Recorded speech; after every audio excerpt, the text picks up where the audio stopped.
Let me see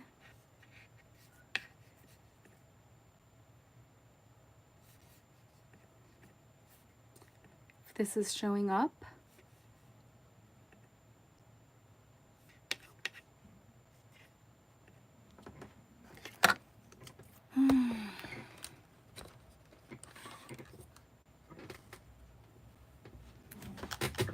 Okay, this is a little closer than I would have liked, but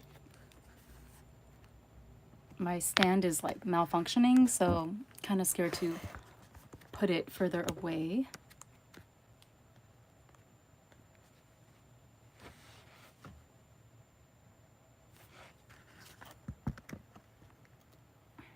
Okay. Hold on, let me just get, are we straight? Kind of, sort of? Okay, so, it's been a while. Holy crap, I think this is like the longest break I've ever taken on YouTube. I just don't know, like the time literally escaped me last month. It all started with when I went to Hong Kong with my friend, because she was able to get like discount tickets for us through this new-ish airline, and so I hopped on that opportunity with her, and that trip was crazy. We were there for less than 4 days, so like imagine, and then a whole day of that was pretty much dedicated to traveling, right? And we were able to still somehow, I mean, this is mostly thanks to my friend and her planning, because personally, I would never, I'm not the type of person to squeeze like every single visit possible into a trip. But since she was the one that invited me, you know, I went along with it. And it was crazy though. Like, I would not do that again, probably by myself. Don't tell her that I said that. Because, yeah, we managed to go to like 2 pole dancing classes. We went to that marketplace that's supposedly really famous, the night marketplace. It wasn't much to see, but I mean, I guess Hong Kong is small anyway, so we went to a temple, and then we wanted to go to the big Buddha location, but we didn't have time for that, so we just went to this other temple. I'm so sorry, I don't remember the name, but like I have some pictures and some location tags on my Instagram if you're interested in that. And then what else? We went to a club, and we also managed to go to the Vivienne Westwood Cafe. So that's like a lot, I think, that was accomplished in a 4-day period, 3 days really, if you subtract the travel time. Oh yeah, and then we went to Macau the first night. So we were like experiencing a little bit of the casinos there, which I didn't even know that Macau was a casino city until I agreed to this trip. But yeah, apparently that's where everyone goes to gamble, because it's like, it's not legal in Hong Kong or mainland China. I don't think so. And I'm not sure, I don't think it's legal in Japan either, although Japan has like loopholes where they kind of get around it. Is it legal in Japan? I feel like there's definitely like those pachinko games that people go to, but I feel like those are not actual gambling establishments. Yeah, gambling is illegal in Japan, but pachinko is regarded as an exception, and it's treated as an amusement activity. Awarding direct money prizes is illegal, but parlors may reward players with tokens, which can then be sold for cash at nearby exchange centers. Okay, I mean, I don't really see, like, sounds like a loophole to me. It sounds like you are getting cash at the end of the day, which is kind of how it worked in the Macau casinos too. Obviously, we didn't put up any real money for like the poker, you know, the card games, like the real life playing with other human beings, but we just tested out a little bit at some of the slot machines, and I think I won like 50 Hong Kong dollars. So the ticket comes out of the machine, and then you just go and put it in another machine, and it will spit out the money for you. But yeah, unfortunately, we were not allowed to take photographs or videos inside the actual pachinko, so that was a little bit of a bummer. I understand why they have that rule, but it would have been nice to get at least a photo next to one of the machines or something, because we were like, we got dressed up just to do that, and we were the only ones there apparently that decided to wear like really loud flashy red dresses. But yeah, so that was my Hong Kong trip. And then right afterwards, like I'm talking literally, I landed in Tokyo, and then the next day I had to meet up with Judy to go to the Shibuya Sky Tower. So Judy and I actually landed in Tokyo the same day, and so yeah, the next day, like literally the second day of her trip, or I guess you could call it day one, because day 0 is like a traveling day. That's when we had our first meetup, and she is so cute and lovely in person, just exactly like I imagined. It was really, it kind of gave me like a boost of confidence, or how should I put this? It kind of made me feel better when I was hanging out with her, because she has like, you know, she's a bigger YouTuber, not huge, but she has like 160,000, I believe, at this point. So she's been doing this full time for a while, and it was just kind of like encouraging to me to see that there was nothing special or overly state of the art about the equipment that she was using. Like basically she had the same, you know, the same I don't know exactly what model her phone was, but like iPhone, and then we had the same camera, like G7 X7 Mark II. I forget the name. It's by Canon. So it's like a vlogging camera. And then she also, the only thing she had that I didn't have was like a tripod for her camera, and also this other mini camera thing. I don't know what it's called, but it was like small enough to kind of fit onto her cell phone or her smartphone, so that she could take horizontal video at the same time as the vertical video of her camera if she wanted to. So yeah, because of that, it kind of like lit up a light bulb inside my head that, oh, you don't need, I mean, like I always knew this, but it reminded me that I don't need special equipment or like super special editing skills or anything like that. I just need to be a little more deliberate, right, about how I take my content. And also just not be lazy when you're out and about and there's a good opportunity.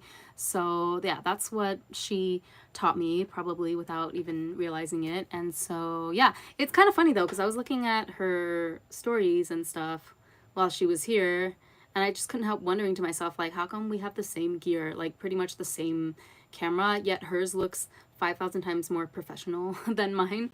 So to me, that's just, again though, it's proof that all I need to do is put in a little bit of practice and be a little more, yeah, just pay attention more, like be mindful and learn from my mistakes, right? We won't call it mistakes, but just be mindful and make an intention to improve 1% every day, or even 0.5% every day. It's gonna compound in the end. So yeah, I'm super thankful to her for that, and also just, of course, taking time out of her precious content trip to Tokyo to hang out with me. So I think we met up for, was it 3 days? Or I think it was, we planned to meet up 3 times, but it ended up being 2, or I feel like I'm missing something. No. We met up for 3 times. And we planned to have a final dinner, but at the end, she ran out of time. She had to go meet up with some other friends that were here in Japan, and she was also like, told me that she was stressed out packing the night before her flight, so that's totally fine. But yeah, we went to Shibuya Sky, and then that weekend we went to Pearland, and then the Monday after that we went to Team Labs Planets Tokyo, which is that modern art museum here. But you know, I was looking at some of the other, like, they were showing clips from some of the other Team Labs locations in different cities. Like apparently other places in Asia have it as well, like Shanghai and I think Hong Kong, which I probably I didn't research at all before I went to Hong Kong, to be honest with you. So if I had time to like research and pick out places that I want to go, I would have put Team Labs on the list. But yeah, I didn't have time, and I kind of just wanted to leave it to my friend to pick out where to go.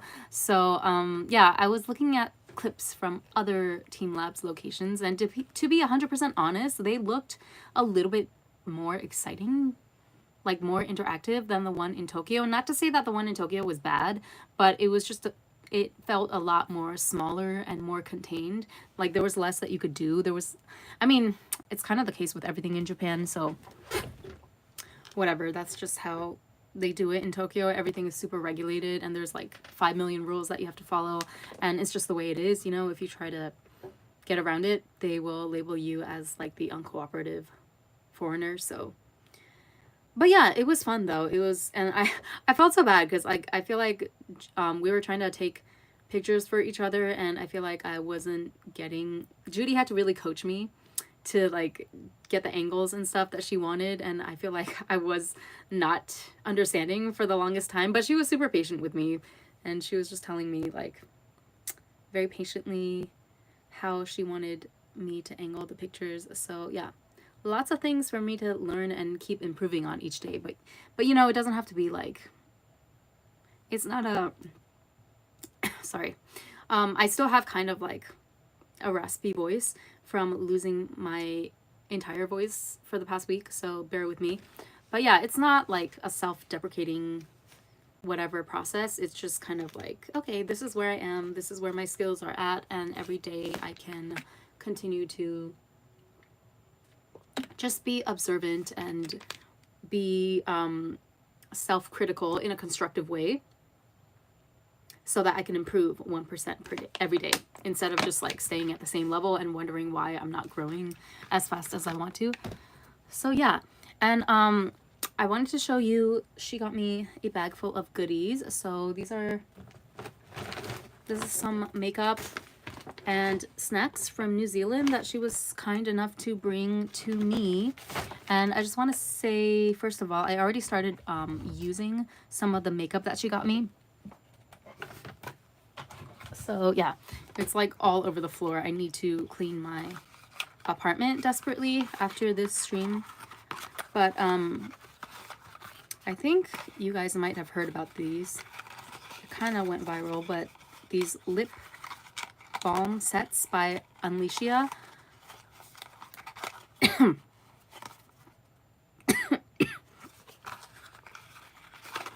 It's weird. I had like a dry cough. I feel like there's a virus going around in Tokyo. Like everyone that I know is either sick or has been sick the past week. So obviously I was like very annoyed when it happened at first, but then I realized that if I were to get sick, last week was the perfect time to do it, because next week I'll be going to Dubai, and we definitely do not have any bandwidth to be getting sick on my trip to Dubai. So even the timing of my sickness, I'm grateful for, because it all works out for me in the end. But yeah, these Unleashia red pepper gochujang balm sets, so they come, it's kind of like a weird, you know, concept, right? But I feel like it's perfect for me because I like spicy food.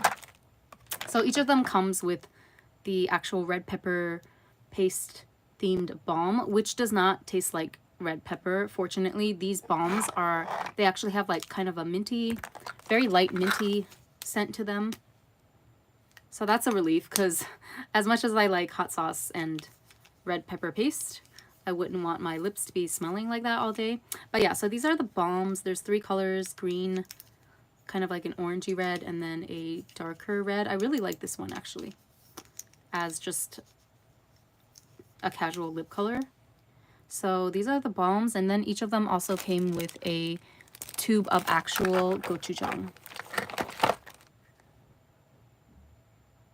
Which, like, okay, I'm thankful. I'm definitely gonna use this to season some of my food from the konbini and whatnot, but I also feel kind of weird that this came in a set with the lip balm. So like, even though, see, and then it looks like, when you open it up,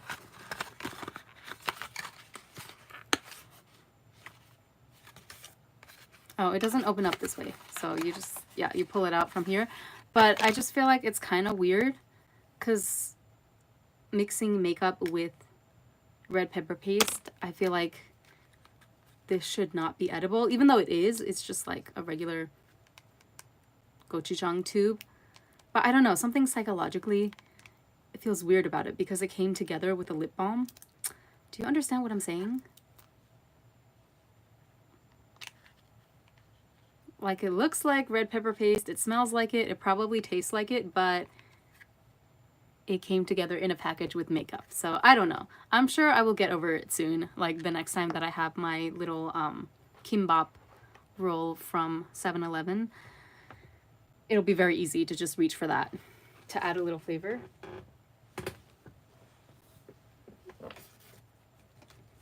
But yeah, okay, so let me show you what she got me. I already finished 2 of the snacks that she sent me because that's the kind of person I am. If you put food in front of me or in my apartment, I'm going to eat it up pretty quickly. Like, things are gonna get consumed, you know, when they're placed in my path. I'm not that person that just like hangs on to things for months and months without using them. Well, no, that's a lie.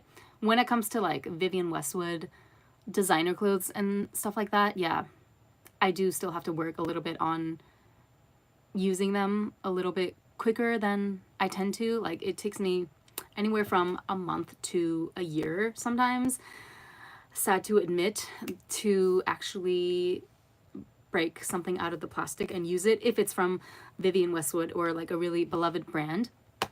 But food and makeup and stuff, I tend to just dig in very quickly these days. So she got me these, it was like a jar of these marshmallows. What was it called? It was like jelly beans almost, but marshmallows. So like crunchy marshmallows.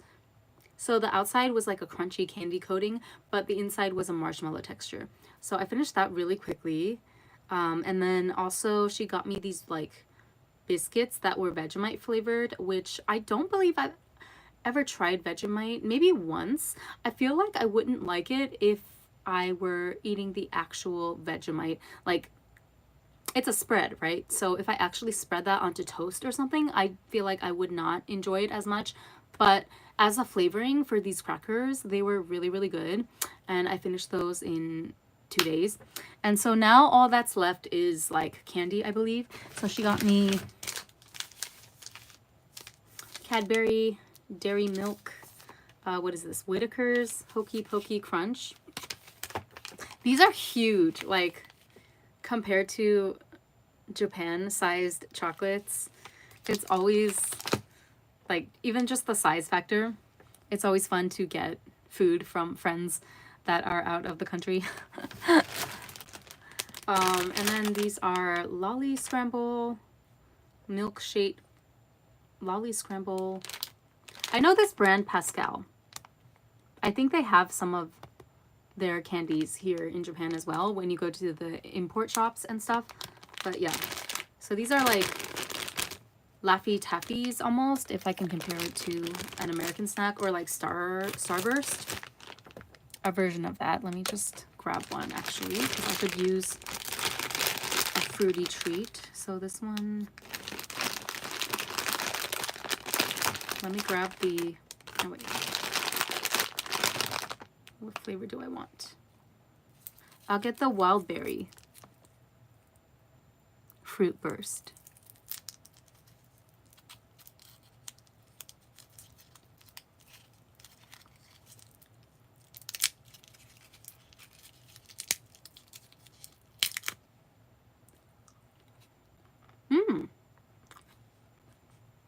Punchy and hard.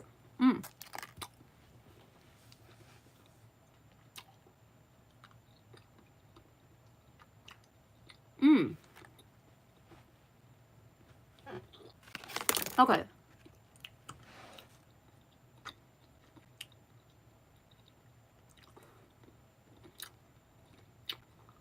Sorry.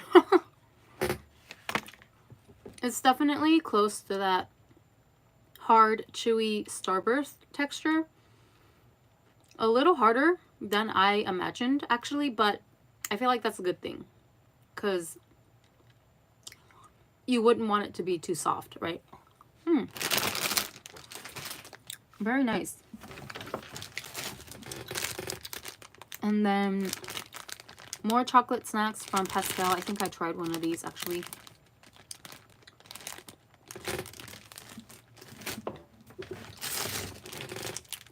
And then finally, pineapple lumps from Pascal with real fruit juice.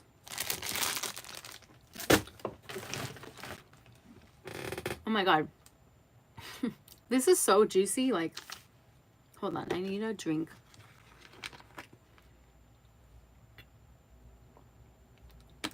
Ah, very sweet and very juicy. Okay. So then she got me this huge bag of makeup and accessories.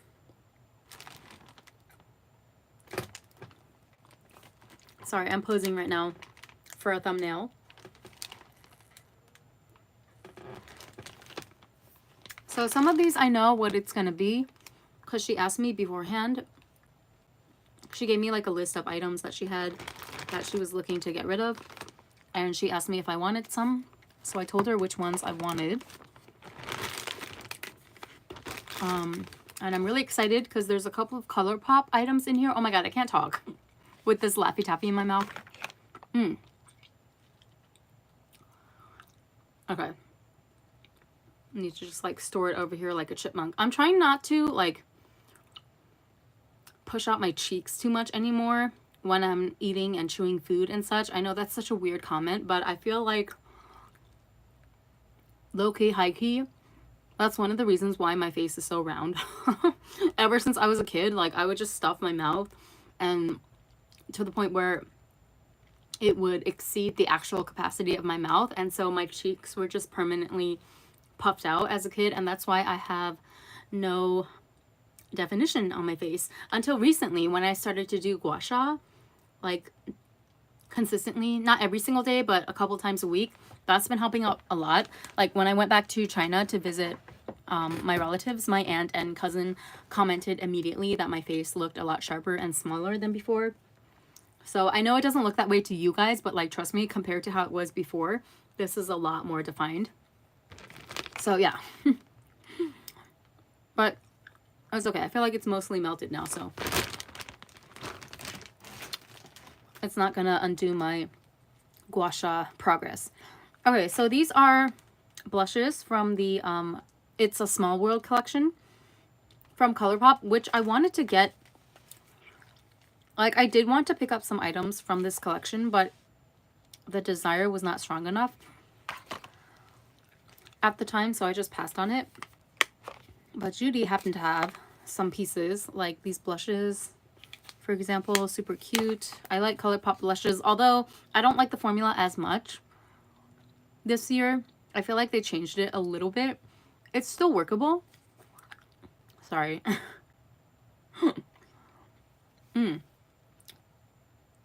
Oh my god. Yeah.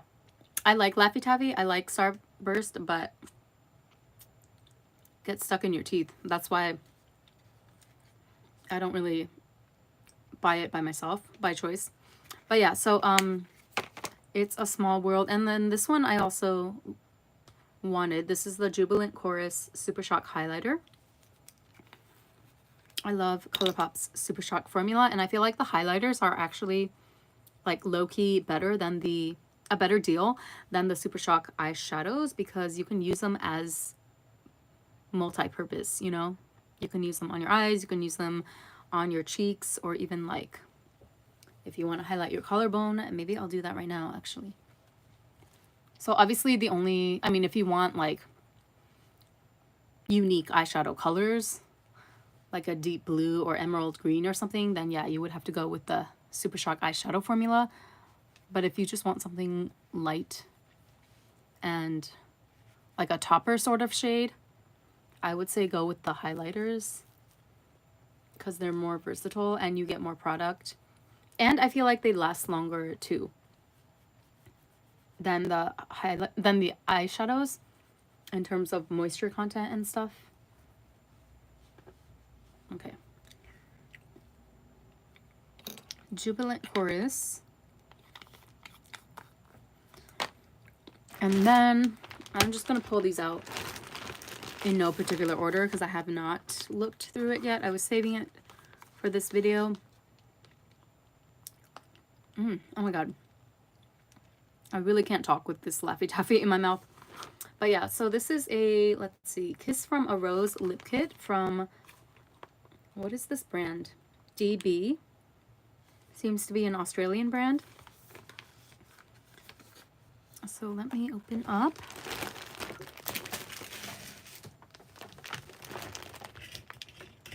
Hold on a second. Let me get my cutter.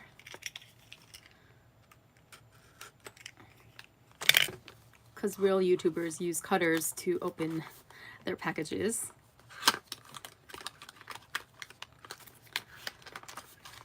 Okay, lip kit.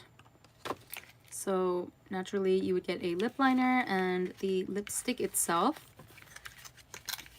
I already like this packaging.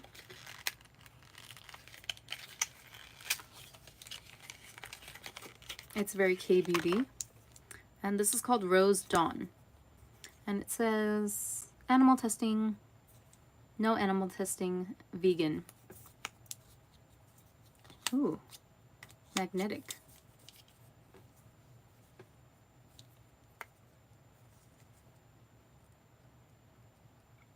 That looks like a really nice satin rosy color, like a beigey, kind of like similar to what I have on now, a little smokier.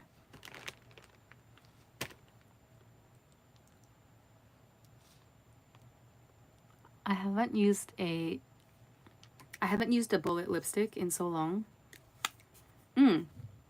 But I've always liked the idea of a lip kit. I just never wanted to buy into it back when the whole Kylie lip kit thing was trending, because I didn't really want to buy anything from Kylie Jenner. Not hating, you know, just I feel like there's no point. Like, I don't think that she actually has a passion for makeup, and I don't think that she actually ever was that involved in developing her own products. So as a consumer, I just don't feel compelled to give my money to that type of a situation. I would rather give it to someone that I know is very passionate about makeup and building up a line and is doing it for an actual purpose, right? Like, they have their own philosophy towards makeup and towards what they want to accomplish with their makeup line. So for example, like, I actually don't order any item. I don't own any items from this brand either, but Rare Beauty by Selena Gomez, even though it's also kind of like a celebrity makeup brand and people have strong opinions about that, I feel like she actually is invested though into her line, and you can tell there is a definite like philosophy and purpose to her makeup. There's like, what's the word, she has a mission statement, right? And I feel like Kylie Cosmetics has always lacked that. So I would rather support something like Rare Beauty over Kylie Cosmetics. Oh, and she wrote me a little note. Okay, I'll read this later offline. This is Depology.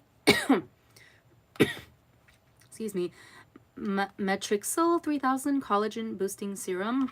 I don't know what that means, but I'm so happy to get some skincare because, like, I literally don't know anything about skincare or serums and stuff. I'm trying to get into it more. I feel like it's about high time that I really start to invest in that, because you guys know, as somebody who has been lucky enough to not have skin problems for most of her life, it's kind of a blessing and a curse, because on the one hand, you are lucky that you don't have to do as much. Like, I've never had to really commit to some intense skincare regime to keep my skin looking smooth and top-notch, but then at the same time, you tend to take your good skin for granted, and so I don't want to wake up one day and be like 40 and have all of this damage on my skin that could have been prevented if I was just a little more diligent about it in my younger years. You know what I mean? So I'm always like very excited these days when I get skincare gifts.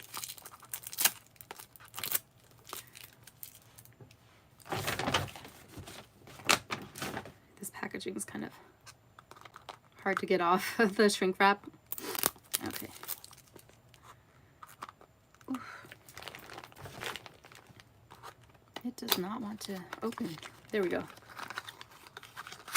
Depology. I have heard of this brand before. Is this Korean or is this...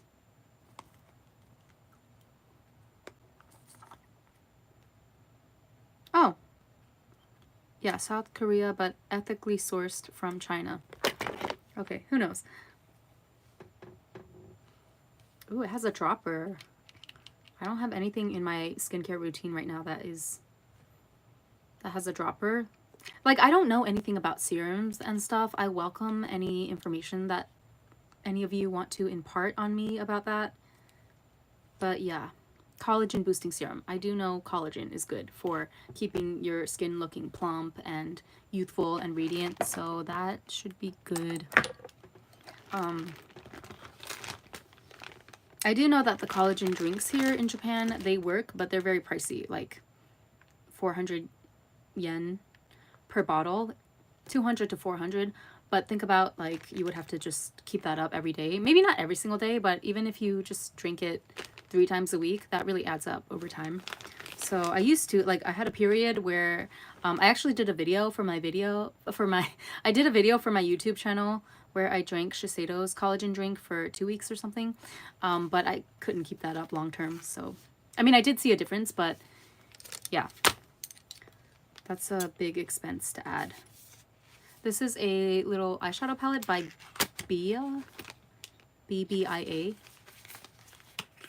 Korean brand.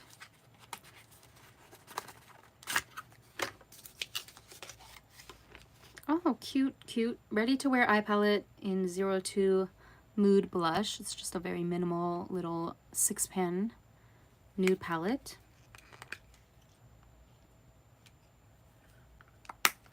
I like how mini it is, but like also very sturdy. So that could be good for travel.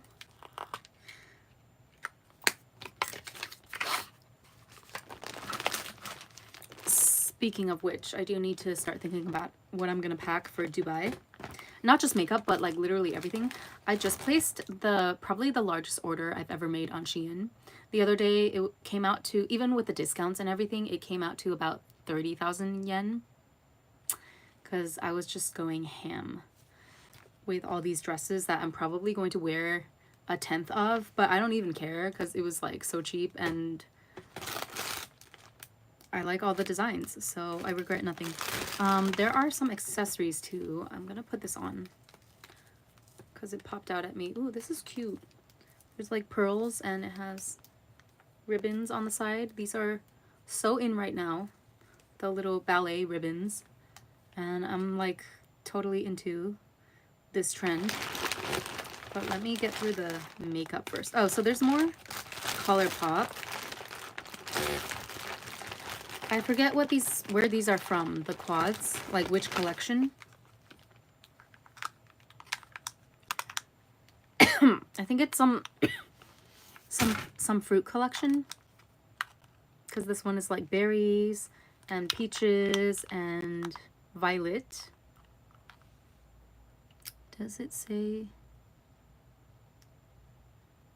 Yeah, I don't know, but it's one of their like quad collection collaborations, and I think I might have even owned this at one point, but I got rid of it and then I wanted it back. So when Judy asked me if I wanted hers, I was like, oh yeah, if you don't mind, I'll take it. And then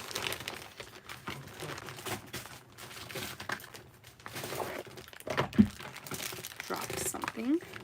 So this is let's see, Mecca Beauty Loop. Ooh, I hear Judy talking about this in her videos a lot. I believe Mecca is kind of like the Sephora of New Zealand and Australia. So this is a Emma Lewisham Skin Reset Serum. I don't know who that is. Is it an influencer or a celebrity or someone? Probably an influencer.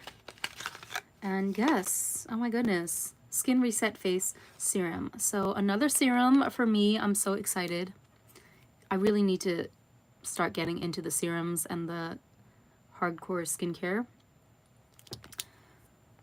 But like, I don't know, I'm scared because are you not supposed to mix certain ingredients together? Like, because knowing me, I would just randomly start putting everything on my face at night before I go to sleep.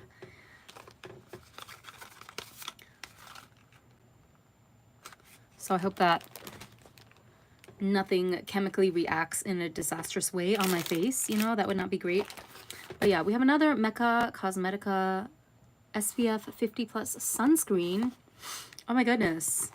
You know, every time I feel like I was just thinking that I need more sunscreen because I kind of am running out of the cheapy ones that I always get from Sundrug.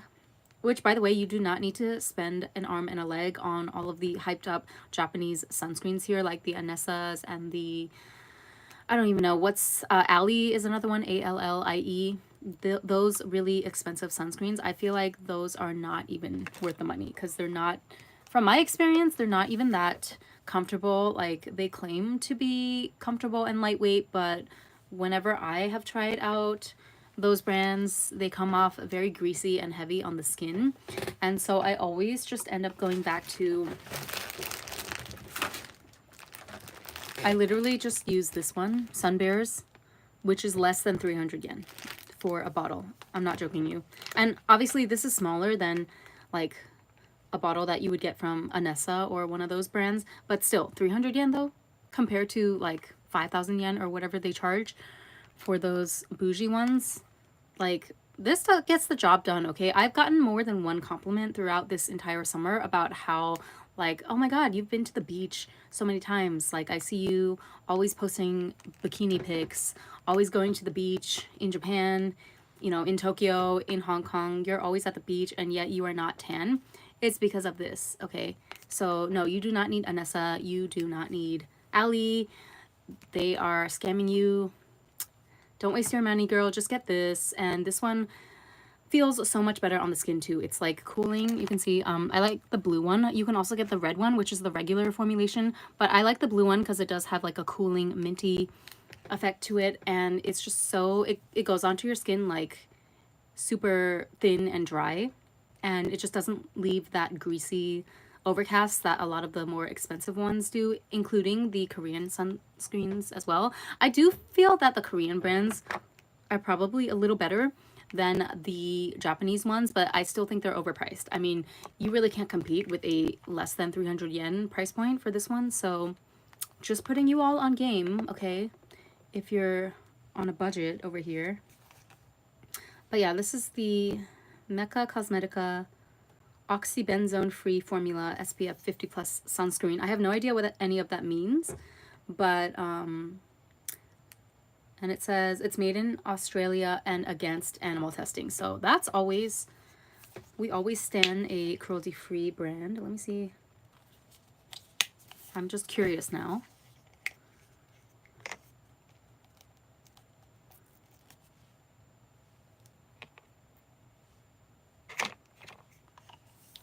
Has like a light, fresh smell.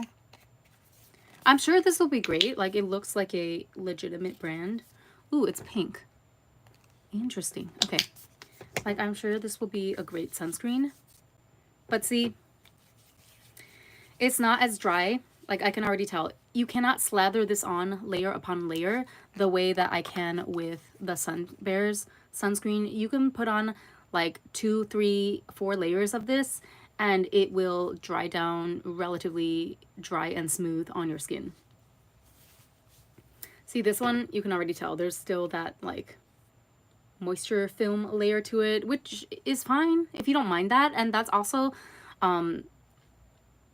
that's realistically, like, this is what would protect, this film is what reflects the sun. It will block the actual UV rays from penetrating your skin, but this, like, I'm telling you, no one can beat Sunbears in my book. And that was originally introduced to me by my friend Meg, who's also on YouTube, many, many years ago. But yeah, this one smells decent. So I'm definitely going to be using this up while I'm in Dubai. But I might honestly get another, I might bring another bottle of this with me just because it's so comfortable. Like, I'm telling you, it dries down matte, okay? What more do I have to say for a sunscreen? I think we are getting to the end of the makeup. Let me just pull all of it out. So these are all more goodies from ColourPop, which I'm always here for. So the ColourPop blush sticks, which I've never tried this formulation. This is in 25-8. I like that name. Sometimes ColourPop has corny names, but I like their recent collection. It was the 11-11 collection. The color story itself looks kind of boring. I mean, like, it looks standard, you know, a standard neutral palette. So if you're looking for that, you might want to check out that palette. I don't need those colors personally. I already have them several times over in my collection, but I really liked the 11-11 concept with the whole manifestation angel numbers thing. But yeah, so this is 25-8 blush sticks, and I'm trying to, like, I guess it doesn't go down further than this, so yeah, you can twist it up, but then I feel like that's a lot of product to be leaking out the top there. I mean, it's a good thing. I feel like I'm getting my money's worth. Ooh, that looks really nice. I like this color a lot. We always love a coral blush. Okay. I just hope it's not too slippery. Maybe I can put some on right now. Even though, like, I have so many layers of powder. I put on blue blush today as well, just to experiment. I still haven't quite gotten a grasp on the whole blue blush technique, I feel. But your girl's trying, you know. I put on blue blush, and then I put on pink, and then this is powder, obviously, so it's super matte. But let's see if I can go over that a little bit with this. Is it going to mix well with the powder? That seems to be holding up pretty well, actually. See, it's not patchy or anything at all.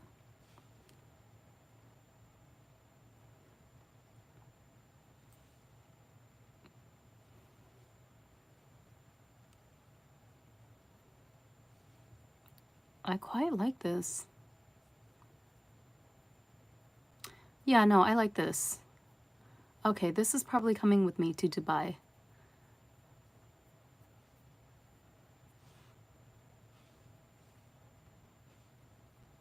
You know, I'm conflicted, you guys, like, because I want to do looks in Dubai, okay? Like, looks on looks on looks. But then I also don't want to stress myself out. And I don't want to spend too much time focusing on makeup in my room, you know? I can do that anytime at home in Tokyo. While I'm in Dubai, I should take advantage of the opportunity and the time there, right? To visit places, the Burj Khalifa, that infinity pool thing, you know, like. But I also don't want to put pressure on myself. This is unscented. Like, I want to make content, but only when it's fun, only when it feels like I'm in flow, not when. Oh, see, it did go down. Look at that. Okay. Okay, I think it, like, maybe in transit, it kind of like pushed out a little bit, but now after pushing it onto my face, it actually pushed down to the bottom of the tube. So yeah, that makes more sense to me, because I was like, I've never seen a blush have this much product. Okay, thank you, Judy. Oh my god, I love this color, and I'm already a fan of this formula. And then more blush. So this is the Cheek Dew in Spring Flush.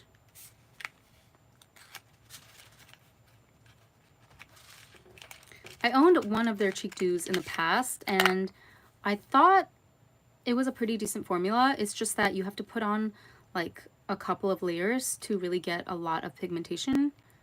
So, and it's a little bit sticky, I will say, from my previous experience with this formulation. Yeah, like it's a little tacky and it doesn't dry down completely, which is not a deal breaker for me, but it's a reason probably why it never really stuck with me to keep using it.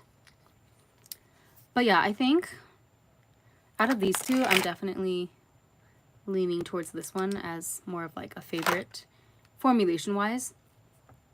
But I like this color as well. I'm kind of like back into the coral blushes, corals and the pinks. I went through like a huge lilac phase. I still like lilac blush. I think that's a trend that's not going anywhere soon. But I'm kind of like going back to equilibrium now, you know? Instead of lilac blush every single day, I'm just like, I'm switching it up every day, depending on the look. And then this is the cream gel liner in Honeydew, I believe.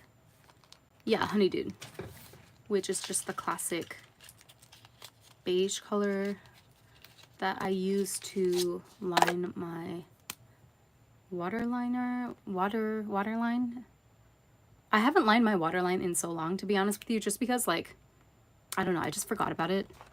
It's an extra step. It's kind of a hassle, and it doesn't really make that much of a difference, but I remember always using Honeydew as my go-to, like, nude color for this. And these have been reformulated as well, the cream gel liners, and I have to say that the new formulation is really, really good. It's really creamy and smooth, and it's not as, yeah, like the older formulation was fine, but it dried up a lot quicker. So this one, you see it glides on so much easier in general. You can't really see with this color, but I have other ones from the new formulation, like for example, this blue. This might be the old one actually. Hold on, let me find a new one. The new one is like very noticeably more emollient than the old one. The old one is like, I mean, it's good for if you want something drier that won't budge, right? So there's pros and cons.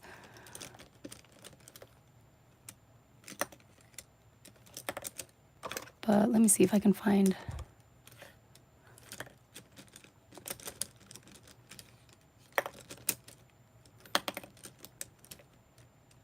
Okay, I don't think I have too many of the new ones, to be honest with you. Yeah, but the new ones have like these little doodles printed on the packaging, and the old one is just a plain solid color. If you're wondering how to differentiate. And then I think this is the final makeup item. So the Luxe Lip Oil in Dewdrop. Another favorite of mine, favorite formulation from ColourPop. I think Maxine is trying to poop. Sorry. Like, I keep looking over there. I might have to go scoop her poop soon.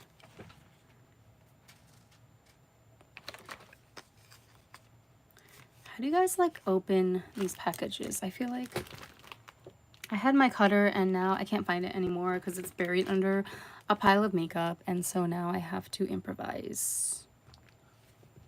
I don't even have my scissors. Like, what is going on? Let me take this random thing. This is like a cuticle pusher, but it will do the job. But yeah, I love the Luxe Lip Oils, and this one is clear, so that's perfect. I'm not going to use it because I don't want to get the color on the brush.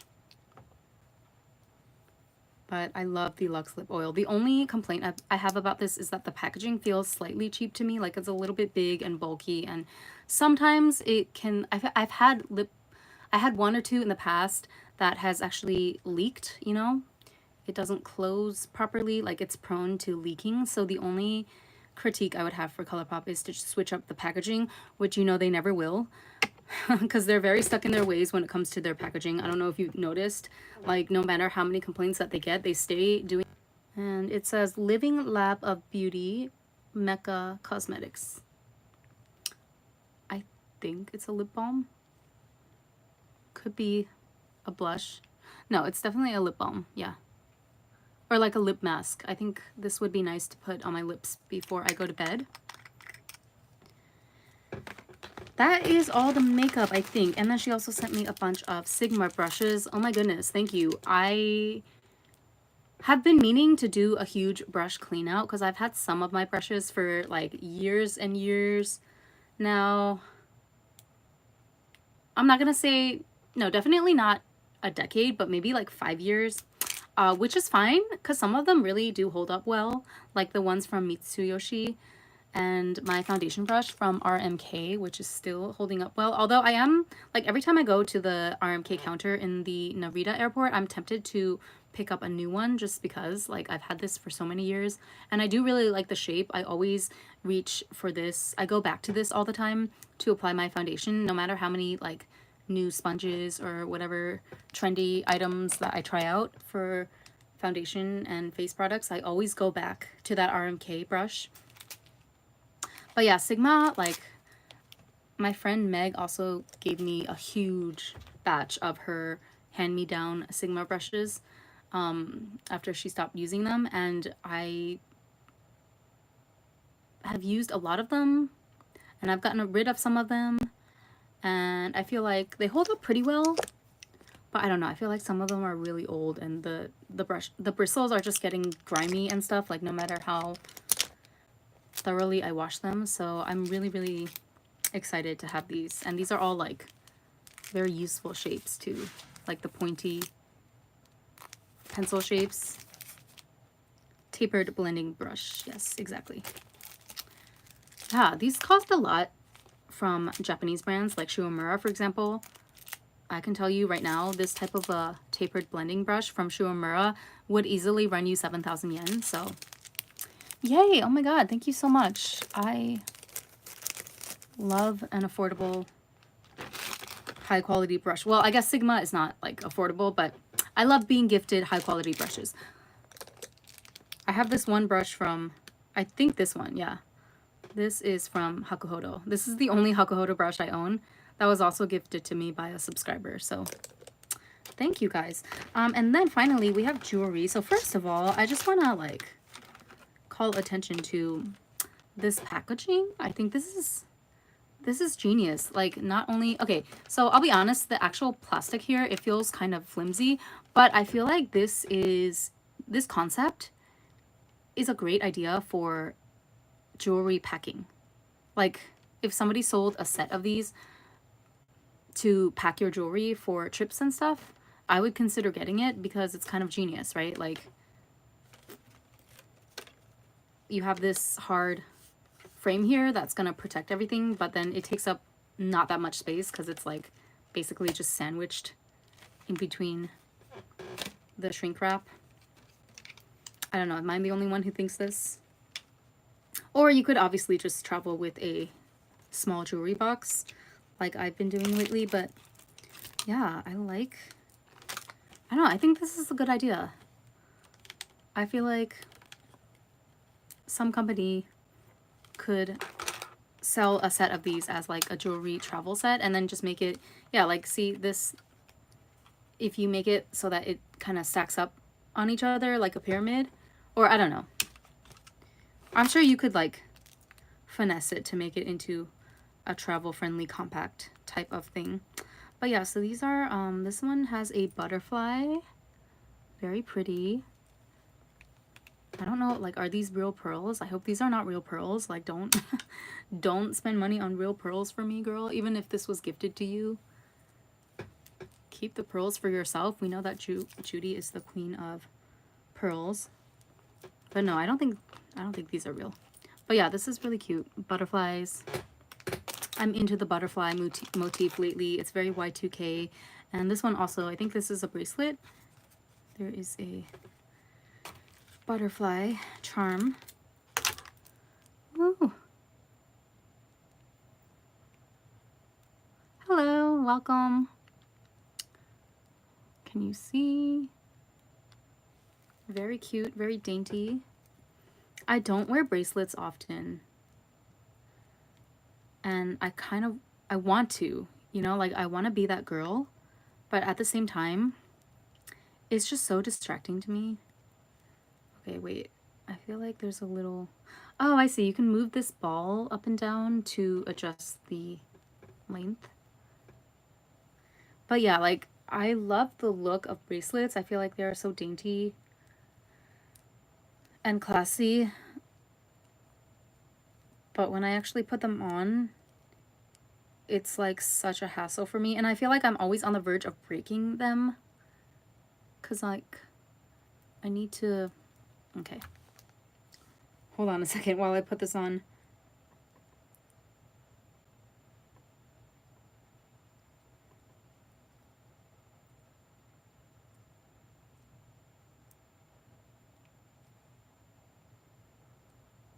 Oh my god, I might not be able to. Because like these nails are also making it hard for me to do anything. I'm getting my nails redone for Dubai, even though it's been barely like 2 weeks since I got these, but I feel like the design just does not match the vibe that I want for Dubai, so whatever. I don't think I'm gonna get my nails done after Dubai for a while, because it's expensive, okay? Like,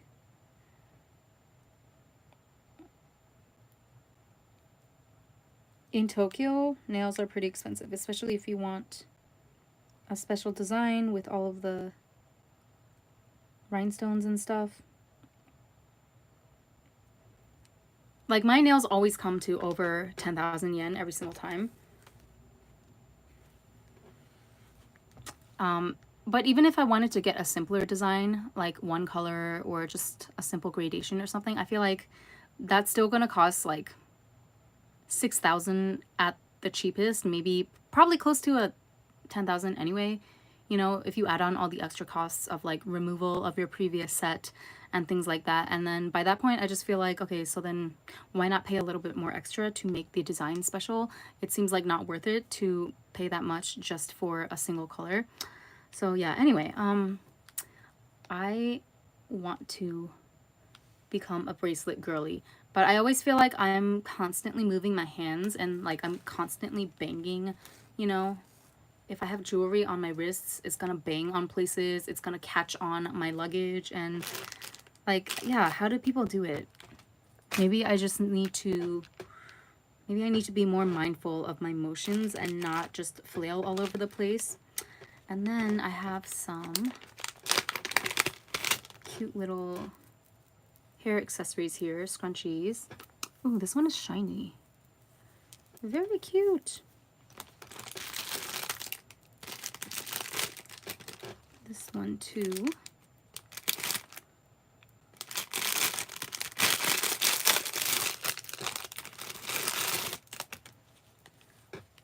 How cute is that cherry detail? These are all very like, Judy girl, you did a good job and anticipating my style, because I feel like these all kind of match my regular aesthetic. Like, even though I necessarily would not have gone out and purchased these for myself, but now that I have them, I feel excited about wearing them, and I feel like they're very easy to incorporate into, to match with my current wardrobe pieces. So thank you, girl. Okay, I have one more package to show you guys. So I met up with my friend Meg for dinner the other night, and she also just gave me some of her makeup that she's not planning to use. So it's not Suku, just the bag is Suku, but for example, she gave me this Peri Pera mascara set. Is this like, yeah, inky all black Cara. Okay, so I guess this is just a set of 2 mascaras. Long curling.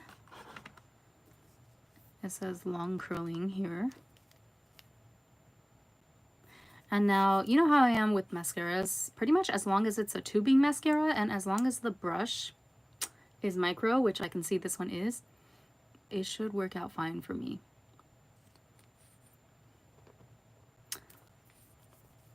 I feel like my lashes get shorter every year.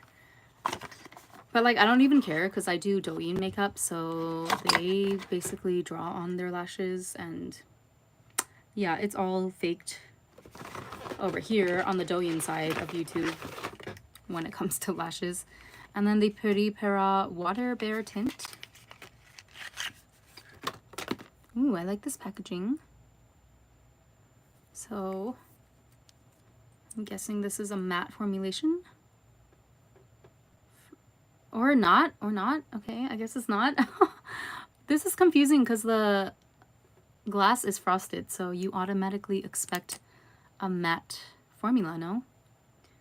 But it is very glossy and watery, as you can tell, which is fitting for the name, Water Bear Tint.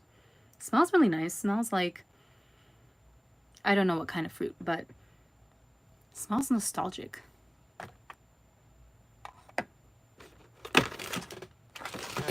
Another one from Ramen, the Juicy Lasting Tint.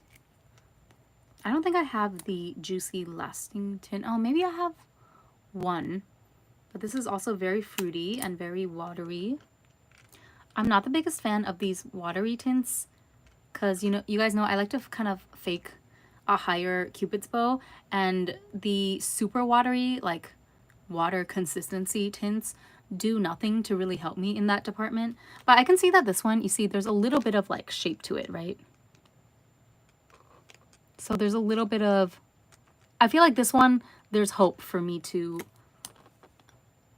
fake a Cupid's bow. Like the formula is gonna work with me. Yeah. That's decent. Ooh, okay. I went a little too far.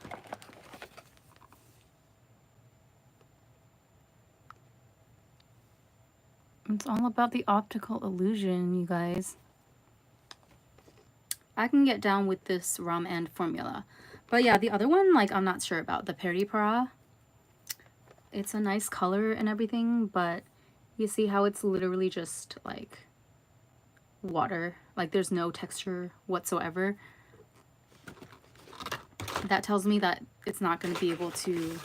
I'm not going to be able to build it up either on my lips. So this is truly, like, just for the color.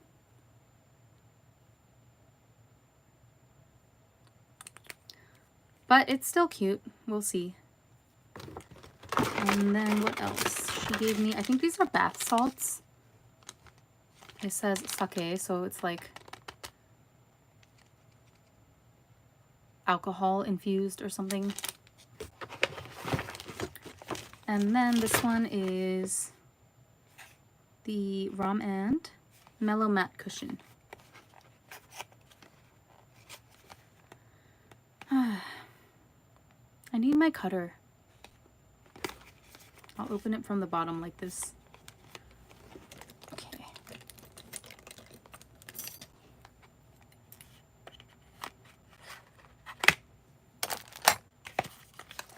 Mellow Matte Cushion. Very cute. This is smaller than most cushion foundations. I don't know if this is like, maybe it's part of a set. Sometimes I see they have special like mini starter sets here in Japan. So yeah, I feel like this may have been part of a set, and it's kind of a mini size of their cushion foundation. Mellow Matte in BE02 Natural. Okay, yeah.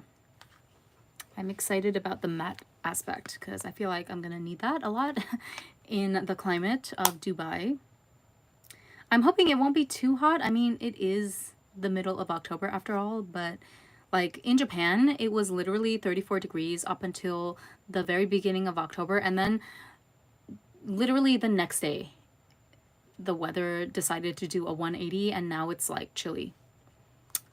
Which I don't mind, but it would have been nice to have more of a gradual transition, you know, instead of just getting whiplash. But I guess Mother Nature is just gonna nature. Okay, I'm gonna go wash my hands really quickly, if you don't mind. I think I got through everything. Yeah, quick intermission.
Hey. Wow. Yeah, I have a lot to clean up, but I think, okay, I'm gonna, my throat is feeling raspy, so I'm going to have a drink, and then I might close out by going through my empties.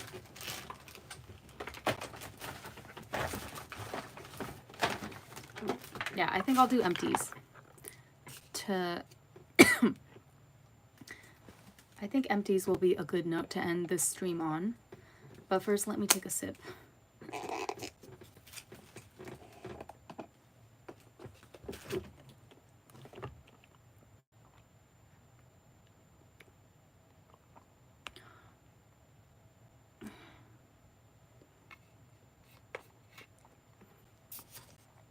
None of this stuff washed off, by the way.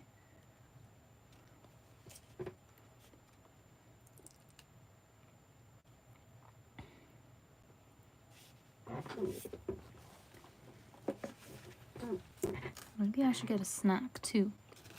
Maybe I'll try one of these. So this is Hokey Pokey Lumps. I thought this was cheese at first, but I don't think so. If I remember correctly from the first one. No, not cheese. It's chewy.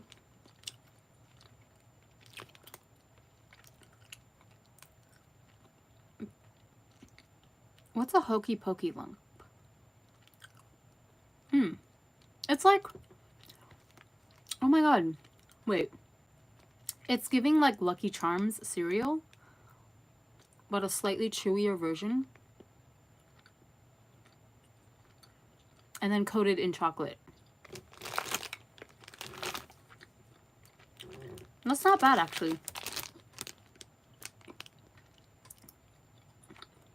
Yeah, like kind of marshmallowy Lucky Charms marshmallows, but a stickier version.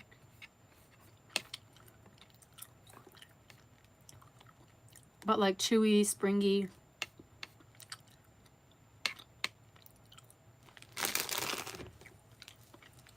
Hold on, this thing is like falling off.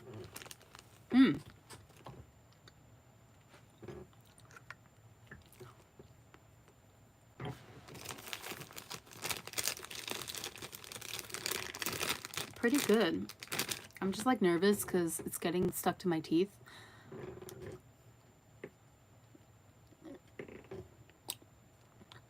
Definitely have to brush my teeth after this.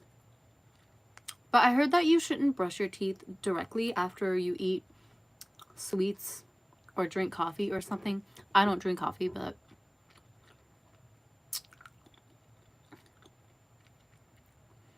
I've been thinking about getting teeth whitening, but I feel like it's not so bad, right? Like it just looks normal. It's not like bright white, you know, the Hollywood white smile, but it's not like disgusting yet. It just looks kind of beige. So I feel like if I can, I would rather just go with one of those teeth whitening kits that you can do at home. Because the professional teeth whitening, I heard it's really not that worth it from the people that do get it done. Like, it's painful, time-consuming, overpriced, and it seems like the results are not even that drastic. Or if they are, you would still have to continue going anyway to maintain. So I feel like so far what I do is I just use like, I pay a little bit more for a whitening formula toothpaste. And I'm thinking if I can just get Crest white strips or something. And if I'm just careful every day about brushing after eating sweets and staining foods like that, it should be fine. For the time being, at least, right?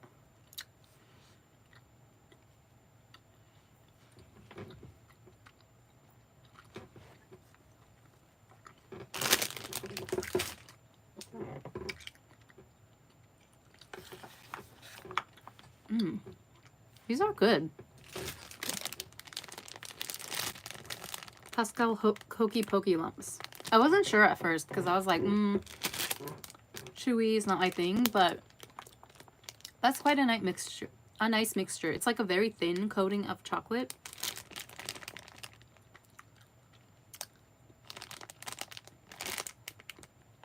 So neither one is overwhelming the other. Okay. So I have my empties here. Well, it's like empties slash declutter.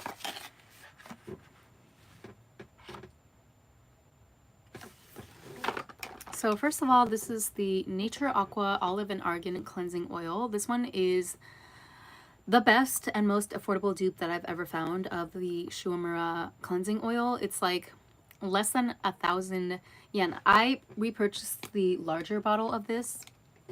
So this one is 300 mils. I think I got like the 500 ml bottle, and even that one is less than 1,000 yen if I'm remembering correctly. But either way, if you compare that to the 10,000 yen price point for Shuamura, it's a no-brainer, and it works pretty much exactly the same. In fact, I personally prefer the scent and the viscosity of this one a little bit more than the Shuamura. It's a little bit thicker, so I feel like it really like works into your pores, and it can really get all the dirt and every last piece of dirt and grime out of your skin. So that's fantastic. It says non-scented, but it does have like a light cosmetic scent, which again I do kind of prefer to all of the Shuamura ones that I've used so far. I mean, Shuamura is nice, don't get me wrong, but I feel like this is just such a hidden gem. I did not even know about this brand until this year, Nature Aqua. So yeah, Olive and Argan Cleansing Oil, definitely. I'm definitely going to be a repeat customer for a long time. Then I have the Olive Branch Shower Gel from Lush. This was basically just orange, right? I think it was like, it was an orange shower gel, but it had that shot of white in it, which I'm not like 1,000% sure what that's all about, because all of the other shower gels are just normal, like clear shower gel consistency. This is the only one that is mixed with white, and it stayed pretty creamy throughout. Like you can even see in the residue here. But yeah, it was nice enough. Like basically just a spicy orange scent. I don't know if I would repurchase this because there are scents that I do like better, but it's just a nice like standard. This is exactly what I expect from Lush and what I'm looking for in my shower gels. I like my shower products to have a little bit of punch, a little bit of spice to them, you know. Then I'm still on the fence about these, but I'm probably going to get rid of them. The Peri Para and Sheepy Sheepy Blush, only because this one, it's kind of weird. Like, after I put this one, I originally bought this to layer with other blushes so that this could be like the lightest color that I place on my cheeks first, and then I could layer on top with deeper pinks. But this blush, the problem is it prevents any other blush from layering on top of it. Like it repels other powders once it's set on my skin. So yeah, I don't want my cheeks, the dominant color, to be this ever. I only bought this to be a fading out color, and so it kind of defeats the purpose if this color doesn't let other blush formulas or powders layer on top of it. So yeah. There are other shades from this line though that are perfectly fine, but I would not say that it's like a favorite or revolutionary by any means. So we can skip out on that. I would not say that anything from Peri Para is really revolutionary, to be honest with you guys. Like, I know it is one of those viral, cute, popular Korean brands, but me personally, like, just with the plethora of options that I have at my feet in Tokyo, I would never reach for Peri Para first over anything in any category. So yeah, I know that sounds harsh, okay, like I'm not trying to hate, but. And then we have Silly or Chili, which is another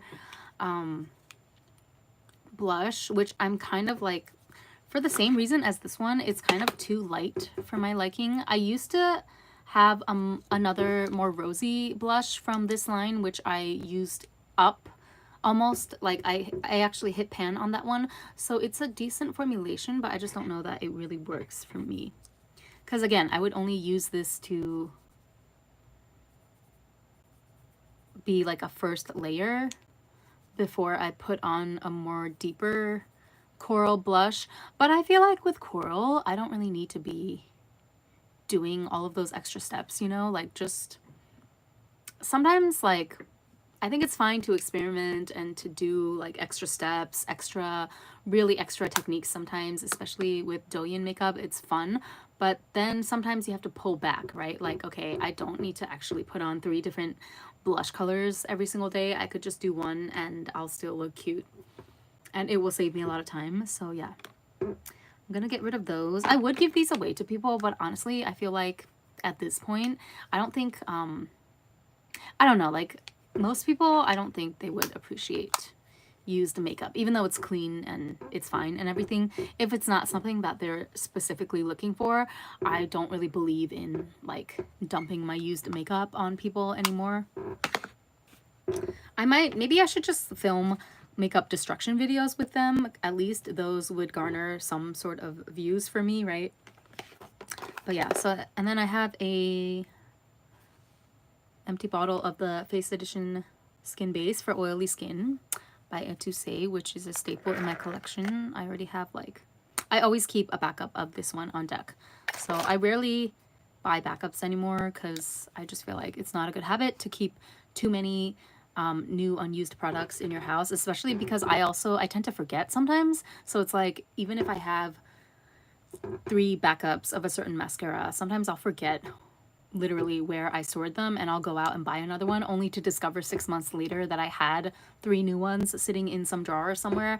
And like, yeah, it turns out to be not the most cost efficient, not the most space efficient in the end. But this one, this is like one of those holy grails that I always make sure I have a backup of, and I always know where the backup is because it's so indispensable to my routine.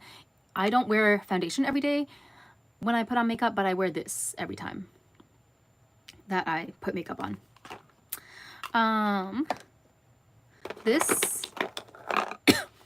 the Sika Regen Vegan Sunscreen by Dr. Curicle. I got this in PR from Yes Style. I thought it was good. The scent is a little bit strong. I mean, it has that, you know, Sika herbal scent to it. So if you're not a fan, I would advise you to stay away from this sunscreen. I personally don't mind the Sika scent, and I didn't notice it that much after I spread it out on my body. I have to say that still Sun Bears is still like unbeatable in my book as far as the most comfortable, the most affordable, the most effective sunscreen available. But I was pretty impressed with this one. This did not leave, like, this was very, very comfortable on my skin, I will say. It was a very watery formulation, so it did not leave like a greasy residue.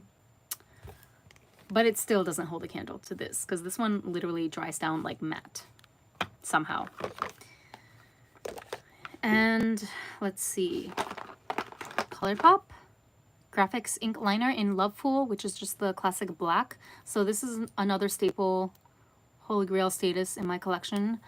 Ever since RMK got rid of their black liquid liner, even though they kept all the other weird colors like beige, grayish, gold, I don't even know what they have available, but they have kept their liquid eyeliner formulation. They just got rid of it in black, which like I make it make sense. So anyway, I had to turn to good old ColourPop to satisfy my liquid liner needs after RMK pulled that. And then the Creamy Touch Liner by Can Make Tokyo in 9, I think this is 09, Darjeeling Pink. This is like my favorite color, I think, my most used color from their Creamy Touch Liner line, because it just matches everything. Normally when I do like a neutral type look these days, I lean towards a more dusty, rosy kind of pink, right? More so than brown. So like today's look, for example, this is one of the palettes from the Flower Nose Moonlight Mermaid collection. It was like the pinky brown one. And so this one, you know, matches if I want to do like a tear bag liner or something. I actually didn't use this. I used a gray color today, as you can tell. But this is good because, like, you know, it's like rosy, right? Darjeeling pink. So it's like a subtle color, but I can still use it as a liner. You know what I mean? And then it also doubles as a lip liner. So I always keep a backup of this. Yeah. Yeah. You know, the empties never lie. Like, this is where the truth comes out. When we do the empties roundup every few months, this is where like the cream of the crop, like the products that literally they have survived every test, every trial, they have passed with flying colors every single challenge that I've thrown at them. These are the last products standing, you know what I mean? So they deserve to have backups in my collection. Another one, the mentholatum green tea matcha cream lip chapstick, which I'm still ordering from Amazon. Okay, like well after they discontinued production, I'm finding a way, you guys. And then the MAC Squirt Plumping Gloss Stick in red. I used up completely. There's like a little, you know, tub here, which I scooped out completely as well with a lip brush or a Q-tip. So I'm not repurchasing this because I still have a few other colors to get through. But once I get through, I think I have the black. Yeah, once I get through my other ones, I think I'm making a pact to use up all of my Squirt Plumping lip glosses. And then when I have none left whatsoever, then I will repurchase the red. But right now I'm working on the pink. I wonder if I have it anywhere here. The pink one is very, very close to being finished. Oh, I don't know if I should throw this away though, because can I use this for Back to MAC? I think they stopped Back to MAC for a period here in Japan because it's like not that big here, but they might have started again. But even if they don't have it in Japan, like for example, if I go to Dubai or if I'm visiting some other country, can I trade these in for a lipstick? But either way, I think I should hold on to that.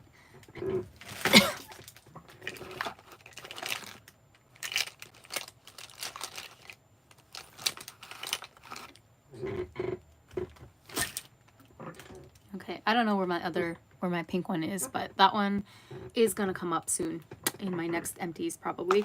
And then this one, okay, these MAC Stack mascaras, I got these a while ago, like when they first came out and everyone was hyping them up. I feel like these are, maybe this formula would work if you have naturally long, thick, strong lashes, but when it comes to like small, short, stubby Asian lashes like mine, these are a recipe for disaster. Like it just, the formulation is way too heavy. The brush is very cool, you know, like I can actually make this brush work even though it's a little bigger than what I'm used to, but the formulation is just so goopy and heavy, and I found that it did absolutely nothing for my lashes, which is different. Like again, if you look up other YouTubers that have reviewed these online, I've seen rave reviews about this formula, right? Like you're supposed to, like I've seen people put on many layers, maybe 5 layers of this, and it looked amazing. But those people typically already had naturally long, thick, luscious lashes. So yeah, as far as like Asian style lashes, if you are part of the itty bitty lash community like me, this will not really do much for you. And let me just show you, like, I think it's smudged as well. So again, if you have like monolids or, you know, a small fold like mine where it's easy to smudge, I would recommend that you stay away from this formula. Just go with a tubing formula. Go with the Asian brands, you know, they know what they're doing, okay, with their clientele. But yeah, it was a huge bummer to me though, because I loved this design so much, and I've been holding on to these this whole time just because like I don't want to throw the design away, but then at the same time it's mascara, so I can't really resell it, right? Because that's very, very unsanitary. I can't even give it away to someone. Even if somebody wanted these, I would not be willing to hand them over because just of the unsanitary factor. So I think it's finally time that I just cut my losses, and I'm gonna have to say goodbye to these. I don't know, like maybe I should just hang on to them though for like an art deco piece, because it is pretty, it's just really cool. I don't know. I've never seen another mascara designed like this quite before. But I do feel like they kind of catfished us, because in the ads, they definitely made this brush pink. So I thought it was going to be a hot pink brush, but it was not. I think the hot pink was just to highlight the actual shape and bristles of the brush.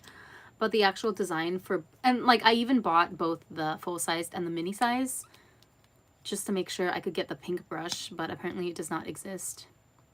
So anyway, yeah, I don't know. I can't bring myself to quite chuck these yet because it's so like art deco. Then I'm like second guessing these now. So I only have these 3 left in my little box. So this is this is the Can Make Marshmallow Finish Powder. I think Meg handed this down to me, and I'm not a fan of Can Make powders, so I might just sell this because I know that this design is limited edition, like this leather cover here. So yeah, I might sell it on Mercari. I think I sold the other one that she gave me. Sorry, Meg. But I know that she understands. So it's okay if I say that. I think I sold it for like 800 yen, which was like not, I don't know. I didn't feel like it was that worth it to do all the work to list it up. But then again, at least somebody gets some use out of it, right? If I sell it. So yeah, I might just sell it again on Mercari. I'll get my little 700 yen from it, and we can buy the next gimmick that Can Make comes out with. This is the RMK Natural Mood, or no, Stone Whip Eyes in Natural Mood. I don't know why this is in here. I don't recall ever wanting to get rid of this unless it's like drying out. No, there's still a lot of product in here. Okay, I feel like that was misplaced because I'm not getting rid of this. And then this one, this is a lip mask from the Harry Potter collection from SheGlam, which actually kind of saved my life when I was going through like my weird sunburned lip situation this summer. So this was actually very like soothing and helpful to me, especially during the nighttime. I would just I would slather this onto my lips, and I feel like it was very effective at soothing the sunburn and irritation. But like now that I don't have sunburn anymore, I don't feel compelled to use this up, you know? Like if anything, I would rather just go in, if I was going to put something, if I was going to put something thicker or, you know, like a lip nourishing thing on at night, I would rather go in with just the, where'd it go? This Luxe lip oil from ColourPop. Because like this one, I have to get a spatula and dig it out. And it's kind of like, it's just like a very straight, clear, minty smell, which is not unpleasant, but I feel like, I don't know, I'm a little bit sick of it at this point. So I feel kind of bad because like, I feel like it did save my life during my lip sunburn fiasco, and so I shouldn't abandon it. And also the packaging is very, very cute. Like it's very, very on brand for Harry Potter, okay? More so than the legit brands that have come out with Harry Potter collabs. Like, come on, the Witch Cauldron thing. But if I'm honest though, I'm just not going to be putting in effort to scoop all this product out and put it on my lips every night. So I'll probably get rid of it. Yeah, I know. I'm the bad guy. And yeah, that was my empties for this month. And also this one, because this is the Sun Bears sunscreen. This is empty. So yeah, it would be nice if they could come out with like a bigger bottle. This one is only 28 milliliters. But again, under 300 yen, so I don't mind. It's great for travel. Like, it really is. Because, like, think about it. I mean, what's the max amount of days that you would travel for vacation? Maybe 2 weeks tops. Like, when I went to Egypt, that was the longest vacation I've had this year. And that was only 10 days, so that was not even 2 weeks. And it's enough to just bring this one little bottle with you, right? So it doesn't take up that much space. It's a great, like, mattifying formula. It's cooling. It smells nice to me. Like, to me, this is the most satisfying scent. Just a minty, cooling scent, and it's just perfect. You can use it, because it's mattifying, you can literally use it under your makeup as well. Although I don't, because I always use my Etouce face primer. But like, let's say I didn't have this or I ran out, I would totally, and I have in the past, used this as a base underneath my foundation. So yeah, if you can't find the Sun Bears, go for this one, the Sun Play by Mentholatum. So it's the same kind of deal, like same price point, 50 SPF 50 plus, 27 mils. Very, very specific numbers, 27, 28. But yeah, these, I'm telling you, the cheapest, most nondescript sunscreens in the Japanese drugstore, at least, are unbeatable. So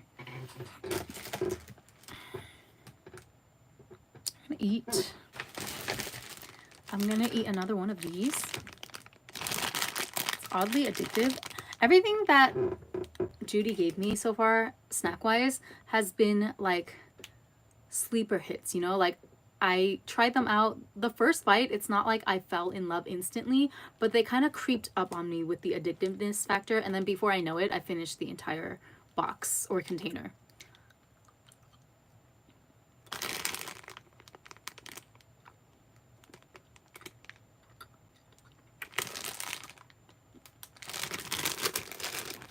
So now I know how the New Zealand snacks operate.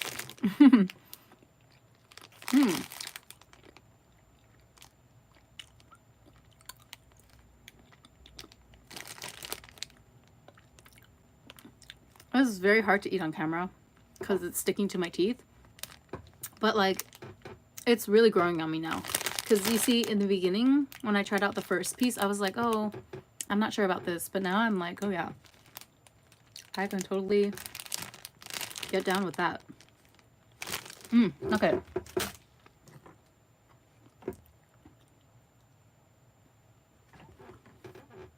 Very similar to Lucky Charms. The marshmallow bits.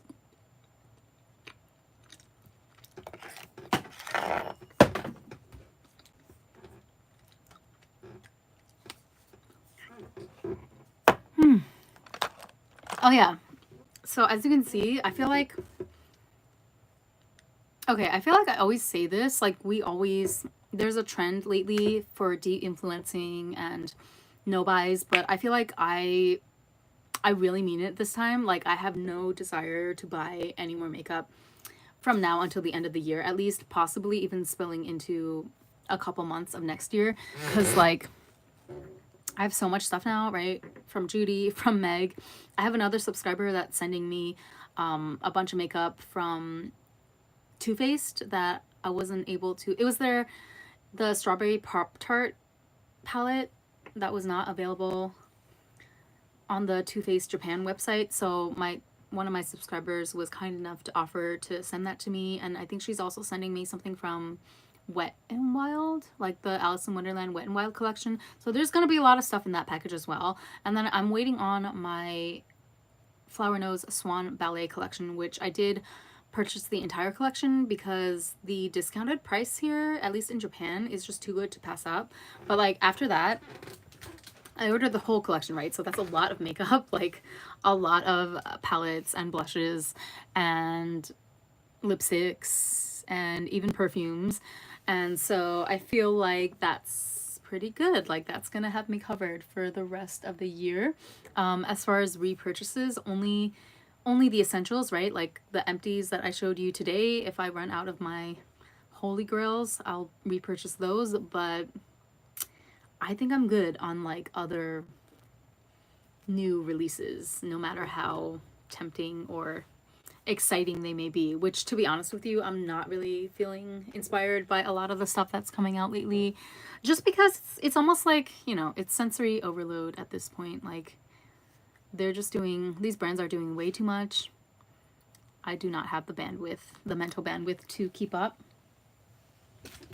And also, I'm like, I don't know, I'm getting, if I was going to make a big splurge purchase later on, I would I have this perfume by Bulgari that I have my eye on. I forget the name, but it's one of their new releases. It's really, really pricey. I think it's like $400, $500. Like, yeah, I forget the name, but it's a new release from Bulgari, and I saw it in the Shanghai airport when I was coming back from my visit to my relatives.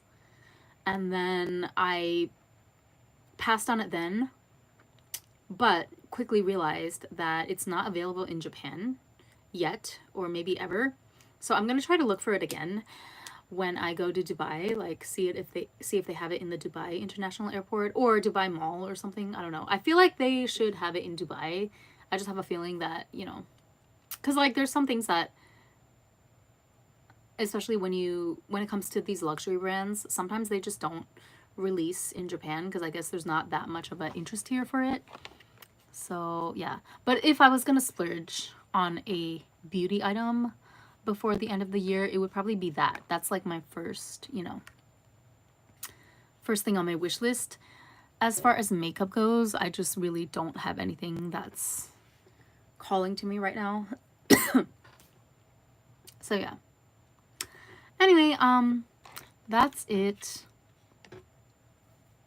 I wanted to just hop on here and catch up with you guys. I'm sorry that I've been MIA. As you can see, a lot of stuff has happened. And I have like one video about bullying that I also want to get out. My goal is to get that out before I go to Dubai. So whether that happens in a live stream or a pre-recorded video, that's like my biggest priority as far as content, because one of my followers left me a really amazing comment about how they felt really like inspired and empowered by a lot of the advice videos that I've been putting out lately, and they asked me specifically if I had any advice on how to overcome bullying, which I definitely have a lot to say about that. I mean, I have my own like savage lens through which I view that topic in particular, so I feel like it could be really helpful to that person, if they're still watching, to hear my take on that topic, which will have to be another time, not tonight, but I'm gonna try my hardest to get that out before Dubai. I cannot believe I'm going to Dubai in like, it's less than 2 weeks now, and I haven't booked my hotel yet, so I'm like kind of freaking out, but not really. I feel like things will take care of themselves, but I do need to book my hotels, at least for the first 2 nights, because I'm going to this like seminar thing that's gonna take place on the 18th. So it, like, the hotel for the seminar is already picked out. I'm thinking that it's a really nice hotel, right? Like, they have suites, it's not just rooms, so it's very, very expensive. But I'm thinking maybe just for the first 2 nights, like, when to carry over, you know, the 17th and the 18th, and then check out on the 19th, so that it would just be easier for me to stay at that hotel where the seminar is being held. That way I don't have to worry about transportation to the event. And then later, like on the 19th, I could check out and switch to a cheaper hotel maybe. I am tempted to just stay the whole time in that nice hotel though, because I don't know, like, I don't like to I'm low-key bougie, okay, if in case you haven't noticed yet. Like, I don't want to go through too much stress and whatnot with the transportation.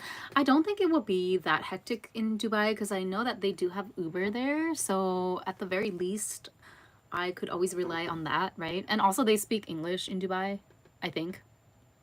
I mean, like, more so than Hong Kong, which they spoke less English in Hong Kong than I expected.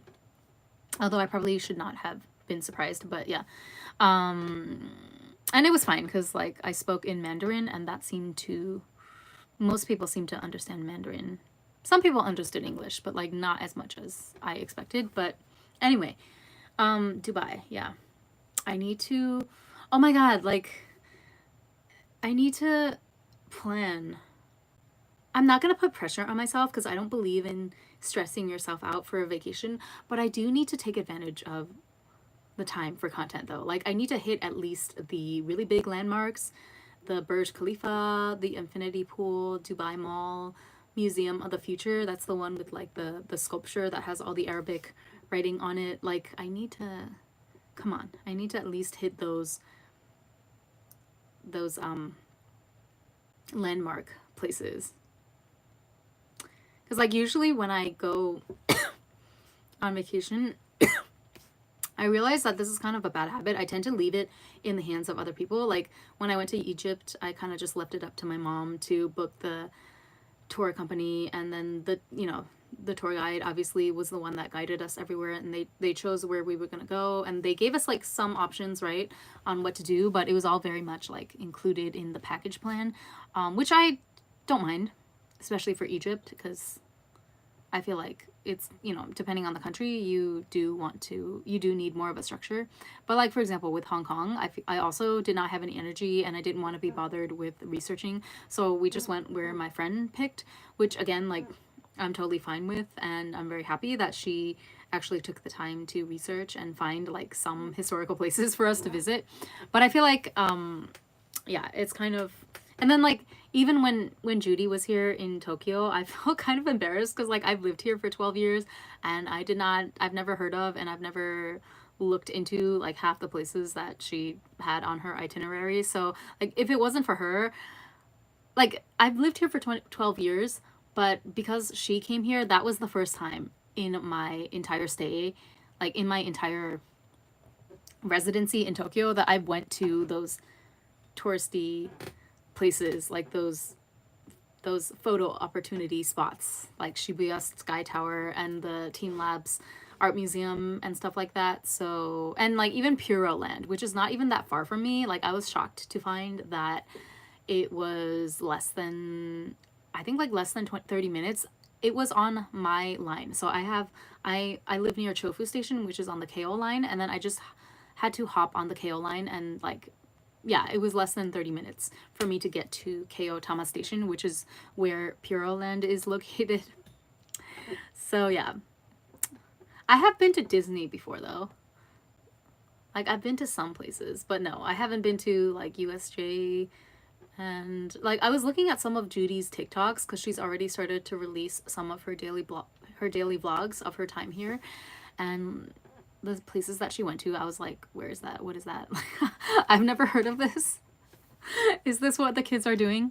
So yeah, like that was, I realized, right, at this late stage in 2023, already in October, that, okay, girl, you need to start like taking some of your travel plans into your own hands, especially if you want to be a serious content creator. Like, come on, do your research and make sure that you get the important places that you want to visit crossed off your list. No, but I think I'll be excited. I mean, there's going to be a group there. Like, there's going to be a group of girls. We have a Facebook group as well of the people that are participating in the seminar. So I'm sure that they also, I mean, they're talking right now. I'm getting notifications right now from that group of girls talking about like plans that they have of what attractions they want to visit and yacht parties and stuff like that. So yeah, I'm gonna have to take advantage, okay? Maybe I should just like, and I have a friend, like I met somebody, I haven't met this person in person, but I know somebody from Egypt. I think like we connected through Instagram, and then he has a company in Dubai, so I think he's gonna be there while I'm there. So I'll also have like someone outside of the group that I'm with to meet up and at least have dinner or something. So I want to go to that restaurant that I see on TikTok all the time where they serve like the flaming food. But yeah, come on, Ren, like you should go research then. Find out what the restaurant name is at least. Don't just be vague like, okay, the restaurant with the flaming food. So yeah, I'm excited, you guys. And I want my Bulgari perfume. Even though it's like $400 is ridiculous. I've never spent that much on a fragrance before, but if I come across it, I might have to pick it up. All right. I'll talk to you guys later. Thank you for hanging out with me. Bye.